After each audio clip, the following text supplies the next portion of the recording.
Hello hi ಎಲ್ರಿಗೂ ನಮಸ್ಕಾರ. Welcome back to my YouTube channel. So ಇವತ್ತು ಮತ್ತೊಂದು ತೋಟದ ಲಾಗ್ಸ್ ಹಳ್ಳಿ ಕೃಷಿ ಬಗ್ಗೆ ಒಂದು ವಿಡಿಯೋ ಮಾಡ್ತಾಯಿದ್ದೀನಿ. ತುಂಬ ಏನಪ್ಪ ಬೇಜಾರಾಗೋ ಸಂಗತಿ ಅಂದರೆ, ಇತ್ತೀಚಿನ ದಿನಗಳಲ್ಲಿ ಏನು ಆಗ್ತಿದೆ ಅಂದರೆ ರೈತರಿಗಾಗೋ ಕಷ್ಟನಾ ಇಲ್ಲ ಕೆಲಸ ಮಾಡೋಕ್ಕೆ ಕೆಲಸಗಾರರು ಸಿಗ್ತಾನೆ ಇರೋ ಪ್ರಾಬ್ಲಮಾ ಏನು ಅಂತ ಗೊತ್ತಾಗ್ತಿಲ್ಲ. ವೀಕ್ಷಕರು ಇಲ್ಲಿ ನೋಡ್ತಾ ಇದ್ದೀರಾ ಗದ್ದೆಗಳು, ಇಲ್ಲಿ ಅಂತಲ್ಲ, ನಾನು ಜಸ್ಟ್ ವಿಡಿಯೋ ಮಾಡ್ತಾಯಿದ್ದೀನಿ. ತುಂಬ ಈ ಊರು ಸುತ್ತಮುತ್ತ ಎಲ್ಲ ಒಂದು 50-60 ಎಕರೆ ಗದ್ದೆ ಹೊಲ ಎಲ್ಲ ಐತೆ. ನೋಡ್ತಾ ಇದ್ದೀರಾ, ಎಲ್ಲಿಂದ ಎಲ್ಲಿವರೆಗೂ ನೋಡ್ತಾ ಇದ್ದೀರಾ. ತುಂಬ ಇನ್ನೂ ಮುಂದೆ ಹೋಗ್ತಾ ಹೋಗ್ತಾ ತೋರಿಸ್ತೀನಿ. ಏನು ಬೇಜಾರಾಗೋ ವಿಚಾರ ಅಂದರೆ, ಹಿಂದೆ ರಾಗಿ ಬೆಳೀತಿದ್ರು.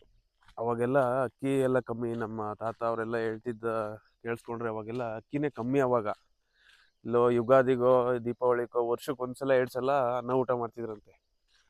ಬೇರೆ ದಿನ ಎಲ್ಲ ಬರೀ ರಾಗಿ ಮುದ್ದೆ, ರಾಗಿ ಗಂಜಿ, ರಾಗಿ ಅಂಬ್ಲಿ ಇದನ್ನು ತಿಂತಿದ್ರಂತೆ. ಸೊ ಇವಾಗ ಏನಾಗಿದೆ ಅಂದರೆ, ಈ ಜನಗಳಿವಾಗ ರಾಗಿ ಬೆಳೆಯೋದನ್ನೇ ಬಿಟ್ಬಿಟ್ಟಿದ್ದಾರೆ ನಮ್ಮ ರೈತರು. ಅದೇನಕ್ಕೆ ಅಂತ ಗೊತ್ತಿಲ್ಲ. ಬಟ್ ಇವಾಗ ಎಲ್ರಿಗೂ ಗೊತ್ತಿರೋ ಹಾಗೆ ರಾಗಿ ಅದು ಎಷ್ಟು ಒಳ್ಳೆಯದು, ಅದು ಐರನ್ನು, ಕ್ಯಾಲ್ಶಿಯಮ್ಮು, ಪೌಷ್ಟಿಕಾಂಶಗಳು ಎಷ್ಟಿದೆ. ಈವನ್ ಅದು ಶುಗರ್ ಇರೋರು ತಿಂತಾರೆ, ವೆಯ್ಟ್ ಲಾಸ್ ತಿಂತಾರೆ, ಎನರ್ಜಿ ಬಂತ ತಗೊಳಕ್ಕೆ ತಿಂತಾರೆ. ಹಿಂದೆ ಎಲ್ಲ ಹೆಂಗಾಗಿತ್ತು ಅಂದರೆ, ಬೆಳಿಗ್ಗೆ ಒಂದ್ಸಲ ತಿಂಡಿ ಮಾಡೋ ಟೈಮಲ್ಲಿ, ಅವಾಗ ತಿಂಡಿ ಊಟ ಏನಿಲ್ಲ ಬಿಡಿ, ಅವಾಗ ಬೆಳಗ್ಗೆ ಎದ್ದ ತಕ್ಷಣ ರಾಗಿ ಮುದ್ದೆ ತಿನ್ಕೊಂಡು ಹೋಗ್ಬಿಟ್ರೆ ಗದ್ದೆಗೆ, ಮಧ್ಯಾಹ್ನ ಊಟನೇ ಕೇಳ್ತಿರ್ಲಿಲ್ಲ. ಅಂದರೆ ಅಷ್ಟು ಅದು ಎನರ್ಜೆಟಿಕ್ಕು ಮತ್ತು ಪವರ್ಫುಲ್ ಆಗಿತ್ತು. ಇತ್ತೀಚಿನ ದಿನಗಳಲ್ಲಿ ಹೆಂಗಾಗಿದೆ ಅಂದರೆ, ಇವಾಗ ರಾಗಿ ಮುದ್ದೆ ತಿನ್ನೋದಿರಲಿ, ಯಾರು ಅದನ್ನು ಹತ್ರನೂ ನೋಡ್ತಾ ಇಲ್ಲ. ಇವಾಗ ಹಂಗೆ ಆಗ್ಬಿಟ್ಟಿದೆ. ಇವಾಗ ಇನ್ನೊಂದು, ಅದು ಬೆಲೆ ಇದೆ, ಒಳ್ಳೆ ಡಿಮ್ಯಾಂಡು ಇದೆ, ಬಟ್ ಏನಕ್ಕೆ ಬೆಳೆಯಲ್ಲ ಅಂತ ಗೊತ್ತಾಗ್ತಿಲ್ಲ. ನೋಡಿ ಎಲ್ಲ ಎಷ್ಟು ಈ ಥರ ಹೆಂಗಿದೆ ನೋಡಿ, ಎಷ್ಟು ಎಕರೆ ಇದೆ ಬೈಲು, ಬೈಲು ಎಲ್ಲ ಗದ್ದೆ ಮಾಡ್ತಾರೆ. ಇದೆಲ್ಲ ಗದ್ದೆಗಳೇ. ಕೆಲವ್ರು ಏನು ಮಾಡ್ತಾರೆ, ಗದ್ದೆ ಆಗಿದ ತಕ್ಷಣ ತರಕಾರಿ ಮಾಡೋಕ್ಕೆ ನಿಂತ್ಬಿಟ್ಟಿದ್ದಾರೆ. ಅದು ಹೋಗ್ಲಿ, ತರಕಾರಿ ಓಕೆ, ಒಳ್ಳೇದು, ಮಾಡಲಿ, ಅದು ತೊಂದರೆ ಇಲ್ಲ. ಇನ್ನು ಕೆಲವ್ರು ಏನು ಮಾಡಿಬಿಟ್ಟಿದ್ದಾರೆ ಅಂದರೆ, ತೋಟನೇ ಮಾಡಿಬಿಡ್ತಿದ್ದಾರೆ. ಗದ್ದೆನೂ ಮಾಡ್ತಾಯಿಲ್ಲ, ಏನೂ ಇಲ್ಲ, ತೋಟ ಮಾಡಿಬಿಟ್ಟಿದ್ದಾರೆ ಡೈರೆಕ್ಟು. ಯಾವ ಗದ್ದೆ ಯಾರಿಗೆ ಬೇಕು ಸಮಸ್ಯೆ ಅಂದ್ಬಿಟ್ಟು. ಏನು ದುಡ್ಡನ್ನ ಆಸೆಗ ಏನು ಅಂತ ಗೊತ್ತಾಗ್ತಿಲ್ಲ. ಬಟ್ ಯಾಕೆ ಅಂದರೆ, ಒಂದು ವಿಚಾರ ಹೇಳ್ತೀನಿ, ಇದೇ ರೀತಿ ಎಲ್ಲನೂ ಬೆಳೆಯೋದನ್ನು ನಿಲ್ಲಿಸ್ತಾ ಹೋದರೆ ಮುಂದೆ ಜೀವನ ಹೇಗೆ ಅಂತ ಗೊತ್ತಾಗ್ತಿಲ್ಲ. ಇದರಿಂದಾಗಿ ಏನಾಗುತ್ತೆ ಅಂದರೆ, ಕಲಬೆರಕೆ ಮಾಡೋದು ಜಾಸ್ತಿ ಆಗಿಬಿಡುತ್ತೆ. ಇವಾಗಲೇ ಎಷ್ಟೋ ಇದಕ್ಕೆ ಕಲಬೆರಕೆಗಳಾಗ್ತಿದೆ, ಗೊತ್ತೇ ಆಗ್ತಿಲ್ಲ, ಹಂಗಾಗ್ಬಿಡ್ತಿದೆ ಇವಾಗ. ಈಗ ಈ ಥರ ಮಾಡೋಕ್ಕೋದ್ರೆ, ಮೊನ್ನೆ ಯಾವುದೋ ಒಂದು ವಿಷಯ ಕೇಳಿದೆ, ಮೆಣಸು ಬರುತ್ತಲ್ಲ ಕಪ್ಪುದು ಕಾಳು, ಅದಕ್ಕೆ ಪರಂಗಿ ಕಾಳು ಬರುತ್ತಲ್ಲ, ಈ ಪರಂಗಿ ಹಣ್ಣದು ಬೀಜಗಳು, ಅದನ್ನು ಮಿಕ್ಸ್ ಮಾಡ್ತಾ ಇದ್ದಾರೆ ಅಂತ. ಹೌದು, ಆ್ಯಸ್ ಎಕ್ಸಾಕ್ಟ್ಲಿ ಸಿಮಿಲರ್, ಸೇಮ್ ಇದೆ, ಒಂದೇ ಇದೆ, ಗೊತ್ತೇ ಆಗಲ್ಲ. ಈ ಥರ ಆಗಿದೆ ವಿಚಾರ.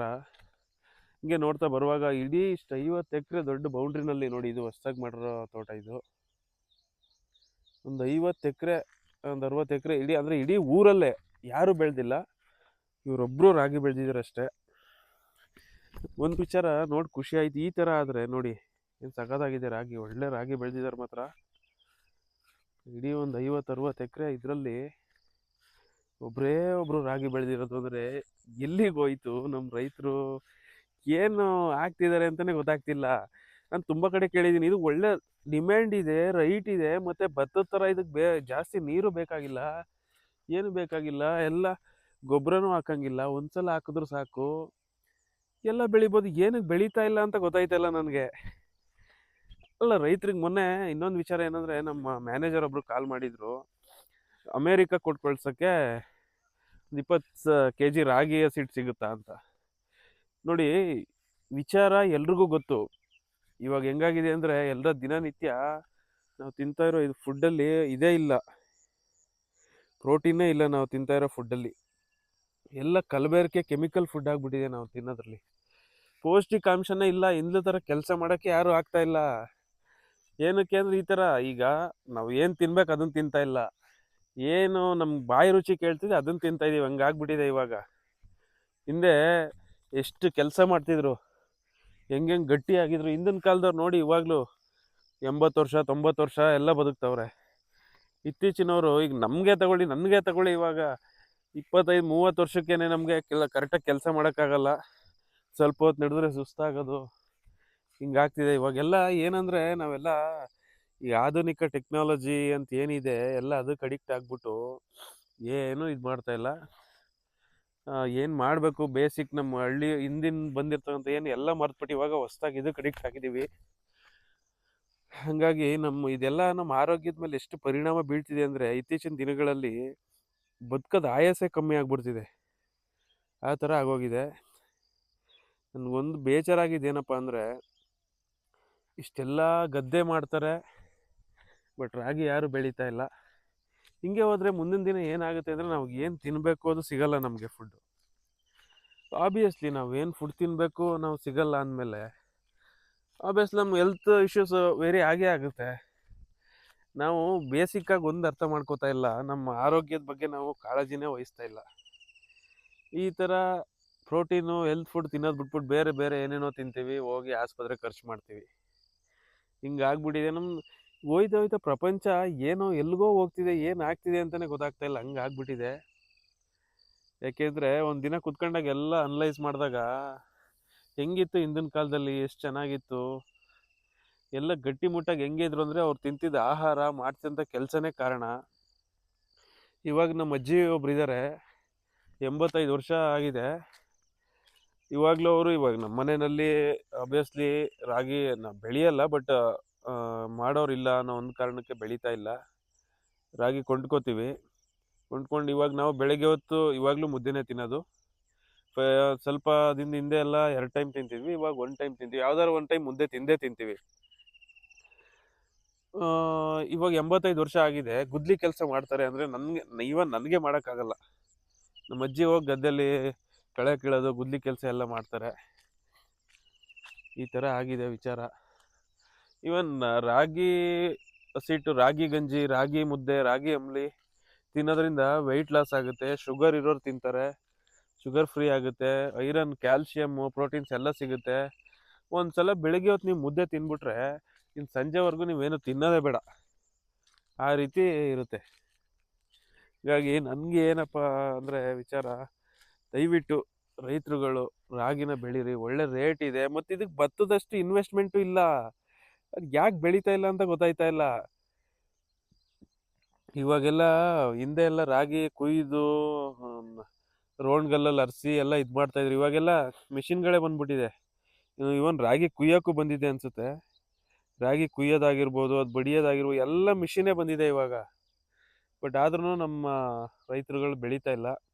ಸೊ ಒಂದು ರಿಕ್ವೆಸ್ಟ್ ಮಾಡೋದೇನೆಂದರೆ ರೈತರಲ್ಲಿ, ದಯವಿಟ್ಟು ರಾಗಿ ಬೆಳೀರಿ.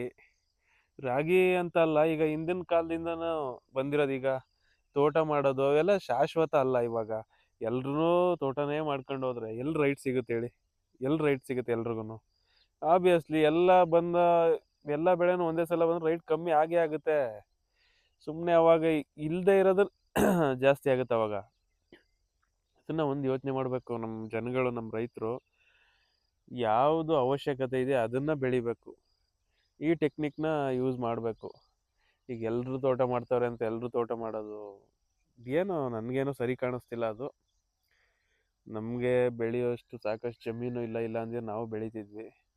ಆಮೇಲೆ ಇನ್ನೊಂದು ಏನಪ್ಪ ಅಂದರೆ ರಾಗಿಗೆ ಅಷ್ಟು ನೀರು ಬೇಕಾಗಲ್ಲ. ಭತ್ತದ ಥರ ಎನಿ ಟೈಮ್ ನೀರು ಬೇಕಾಗಿಲ್ಲ, ಅಷ್ಟು ಗೊಬ್ಬರನೂ ಬೇಕಾಗಿಲ್ಲ, ಕಳೆ ಕೀಳೋದು ಆಳು ಏನು ಬೇಕಾಗಿಲ್ಲ, ಆರಾಮಾಗಿ ಬೆಳಿಬೋದು ಅನಿಸುತ್ತೆ ರಾಗಿನ. ನಾವು ನೋಡಿರೋ ಪ್ರಕಾರ ಹಿಂದೆ ಮಳೆಗೆಲ್ಲ ಹಾಕ್ಬಿಡ್ತಿದ್ರು, ನೀರೇ ಹಾಯಿಸ್ತಿರ್ಲಿಲ್ಲ.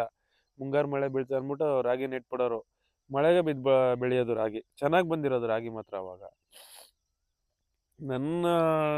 ನಾನು ಕಂಡಂಗೆ ನಾನು ಚಿಕ್ಕ ವಯಸ್ಸಿಂದ ನಾನು ರಾಗಿ ಮುದ್ದೆ, ರಾಗಿ ದೋಸೆ ತಿನ್ಕೊಂಡೇ ಬೆಳೆದಿರಿ. ಇವಾಗಲೂ ನನಗೂ ರಾಗಿ ಮುದ್ದೆ, ರಾಗಿ ಗಂಜಿ, ರಾಗಿ ದೋಸೆ ಅಂದರೆ ತುಂಬ ಇಷ್ಟ ನನಗೂ. ಬಟ್ ಏನಪ್ಪ ವಿಚಾರ ಅಂದರೆ ಬೆಳೆಯಲ್ಲ, ಕೊಂಡ್ಕೋಬೇಕು. ಆಮೇಲೆ ಇನ್ನೊಂದು ಏನು ಗೊತ್ತಾ, ಕೊಂಡ್ಕೊಳ್ಳೋದ್ರಿಂದ ನೀವು ಯಾವ್ದು ಮಿಕ್ಸ್ ಮಾಡ್ತಾರೆ, ಏನು ಪ್ಯೂರ್ ಬರುತ್ತೆ ಅಂತ ಯಾವುದ್ರಲ್ಲೂ ಅನ್ಕೋಬೇಡಿ. ನೀವು ಏನೇನು ಕೊಂಡ್ಕೋತೀರಾ ಎಲ್ಲದರಲ್ಲೂ ಪ್ಯೂರ್ ಬರುತ್ತೆ ಅಂತ ಅಂದ್ಕೊಳ್ಳೇಬೇಡಿ. ಇತ್ತೀಚಿನ ದಿನಗಳಲ್ಲಿ ಎಲ್ಲ ಕಲಬೆರಕೆ ಸ್ಟಾರ್ಟ್ ಆಗೋಗಿದೆ. ಮೇಯ್ನ್ ಫಾಲ್ಟ್ ಆಗ್ತಾ ಇರೋದು ಏನಂದರೆ ಕಲಬೆರಕೆ. ಈಗ ಯಾವುದೇ ಒಂದು ತರಕಾರಿ ತಗೊಳ್ಳಿ, ಹಣ್ಣು ತಗೊಳ್ಳಿ. ಈಗ ತರಕಾರಿ ತಗೊಂಡ್ರೆ ಅದಕ್ಕೆ ಔಷಧಿ, ಹೆವಿ ಕೆಮಿಕಲ್ಲು ಔಷಧಿ ಹೊಡಿಯೋದು. ಹಣ್ಣುಗಳು ತಗೊಂಡ್ರೆ ಏನು ಕೃತಕವಾಗಿ ಆರ್ಟಿಫಿಷಿಯಲ್ ಆಗಿ ಹಣ್ಣು ಮಾಡೋದು ಹಣ್ಣುಗಳನ್ನ, ಅವಕ್ಕೆ ಇಂಜೆಕ್ಷನ್ ಕೊಡೋದು, ಅವಕ್ಕೆ ಔಷಧಿ ಹೊಡಿಯೋದು. ಮತ್ತು ಎಲ್ಲಿ ಸಿಗುತ್ತೆ ಪ್ರೋಟೀನು? ಈಗ ಡಾಕ್ಟ್ರ್ ಹೇಳ್ತಾರೆ ಹಣ್ಣು ತಿನ್ನಿ ಹಣ್ಣು ತಿನ್ನಿ ಅಂತ. ಹಣ್ಣು ತಿಂದರೆ ಹೋಗಿ ಹಾಸ್ಪಿಟ್ಲಿಗೆ ಸೇರ್ತಾ ಇದ್ದೀವಿ, ಹಂಗೆ ಆಗ್ಬಿಟ್ಟಿದೆ.